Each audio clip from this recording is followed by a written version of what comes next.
मी 3 specific प्रश्न विचारले होते की निवारा केंद्रांची संख्या वाढवण्याकरता महानगरपालिकेला, नगरपालिकेला, ग्रामीण भागामध्ये काही आदेश देणार की नाही, युद्ध पातळीवर काम करणार की नाही।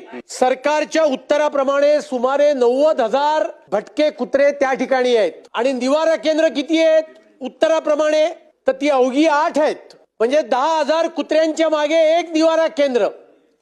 त्यामुळे माझा पहिला प्रश्न त्याला उत्तर आलेलं नाहीये। निर्जीवीकरण करण्याकरता सुद्धा युद्ध पातळीवर काही मोहीम, त्याच्याकरता निधीचं अलोकेशन आणि हे सगळं करण्याकरता अधिवेशन संपायच्या आत एक बैठक बोलवा ना इकडे, सगळ्या लोकप्रतिनिधींना बोलवा। या तिन्ही प्रश्नाला उत्तर दिलेलं नाहीये, या तिन्ही प्रश्नांचं स्पेसिफिक उत्तर द्यावं अशी माझी आपल्या माध्यमातून विनंती आहे। सदस्यांच्या भावना लक्षात घेता सदस्यांनी सांगितलं तसं युद्ध पातळीवर ह्याच्या मीटिंग चालू आहेत आणि आपण त्याचे